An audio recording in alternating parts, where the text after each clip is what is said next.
Hello, everybody. It's Kristina Dennis, the Transformational Self Empowerment Master. Hope everybody's having a great day.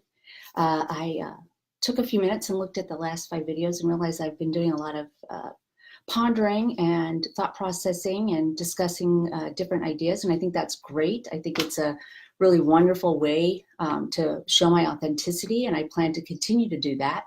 But I want to start talking and getting into the nitty-gritty about how to transform and some of the secret action steps that are on my guidebook on transformationalselfempowerment.com.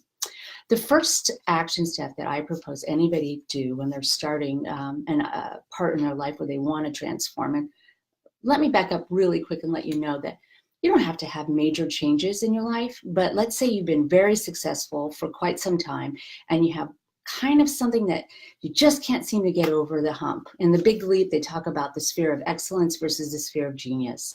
And for me, that was a major transformation in my life to realize that I was doing stuff that I was really, really good at and getting a lot of accolades, but it wasn't what I really loved. And maybe you're in that position. But whatever you're looking at, whether you're just beginning and you want to have some self-awareness, or you really want to get to the next level in a particular area of your life, the first action step is to start where you are and to know where you are. And I know that sounds pretty silly, right? To know where you really are, though, not exactly where you think you are. It's like relying on navigation. The first 3 steps that are out of your neighborhood, you're kind of like, you could really just start at the major street because I know how to get there. But the truth of the matter is that a lot of times where we are and where we think we are different. And if we don't ask those personal questions, if you don't ask those personal questions and really go a little deeper than you have, you are not going to be able to set in motion some of the action steps that you need in order to make those changes happen in your life in that particular area.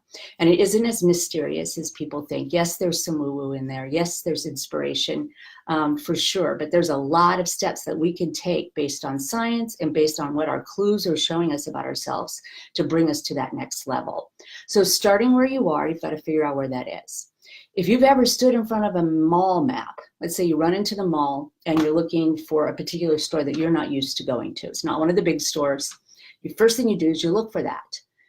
Maybe you're the kind of person who looks for where you are, but I always look for the store. And then I realize I have no idea on how to get to that store, even though I know where that store is in the mall, because I don't know where I am. So I have to first find out, where am I? Where am I standing? Where's that little red person that says you are here? And so the action step that I propose is that you take the time to interview yourself, and not a silly little interview. This takes time and it takes effort, but it's worth everything.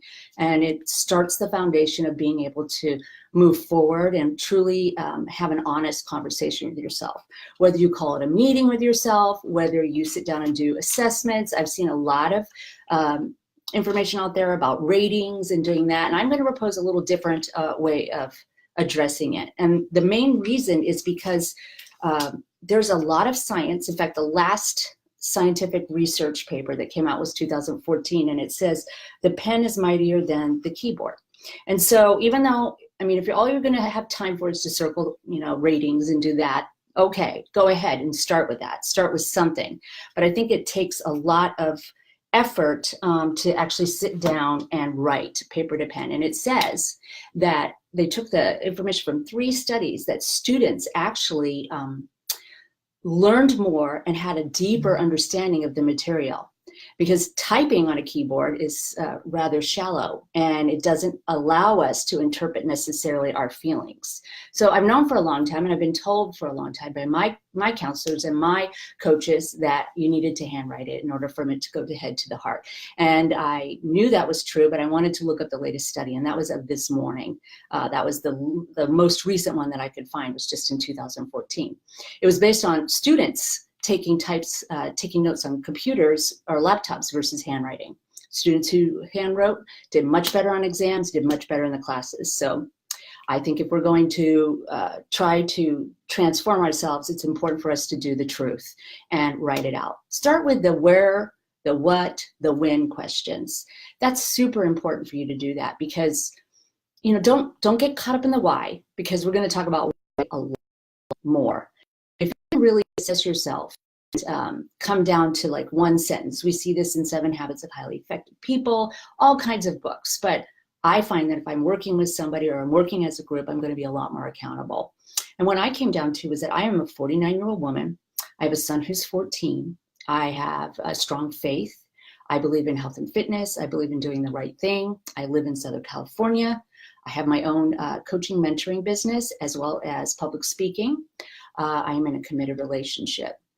And it really helped me to steady myself and kind of go, okay, this is where I am at now. First time I did this, I was a 26-year-old woman who had just gotten sober from alcohol. There was a lot different then. So we're going to have to keep doing this as we move forward in our ability to transform, and we start learning the skill sets that are super important to us to reach those goals. You know, if you want to have a life of true purpose, you're really going to have to figure out what you have to work with. And this is a great way to do it. No judgment. We're going to talk a lot more about techniques that help us get to the truth. But if we don't start here, we're going to be, you know, let's say researching a business, which seems like we're doing a lot by researching it, but not actually, you know, let's say applying for the business loan or getting a business license. Things are super important to do in order. And it's really important for you to be honest with yourself. So that's kind of what I wanted to share today. I'd love to hear what you have to say about that and what your feelings are in regards to how you have assessed yourself and started where you're at. And don't underestimate the power of this. Take some time. And I look forward to talking to you tomorrow. If anybody hasn't said it, I hope you're having a great day. I know you're going to have a better day the more you focus on yourself and what you can do to change your life. Have a good one.